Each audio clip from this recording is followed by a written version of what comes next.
যে পরিমাণ গরম পড়েছে তাতে করে কিন্তু খুব বেশিক্ষণ উনুনের সামনে একদমই দাঁড়ানো যাচ্ছে না।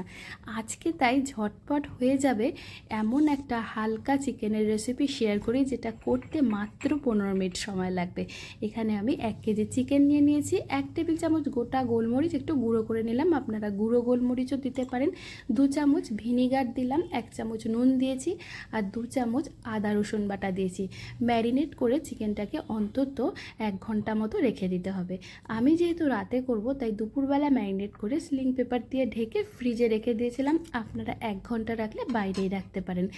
7-8 কোয়া রসুন একটু থেতো করে রেখে দিলাম। কড়াই গরম করে 2 চামচ সাদা তেল দিয়েছি, 1 চামচ দিয়েছি বাটারটা গলে গেলে 8-10টা গোটা গোলমরিচ আর থেতো করা রসুনটা ফোড়নে দিয়ে দিলাম। একটুখানি ভেজে নিয়ে তারপর ম্যারিনেট করা চিকেনটা এর মধ্যে দিয়ে দিয়েছি। 5 মিনিট হাই ফ্লেমে একটু রান্না করে নিয়ে তারপর গ্যাসের ফ্লেম কমিয়ে 2টো চিরা কাঁচা লঙ্কা দিয়ে ঢাকা দিয়ে 10 মিনিট মতো রান্না করে নিতে হবে।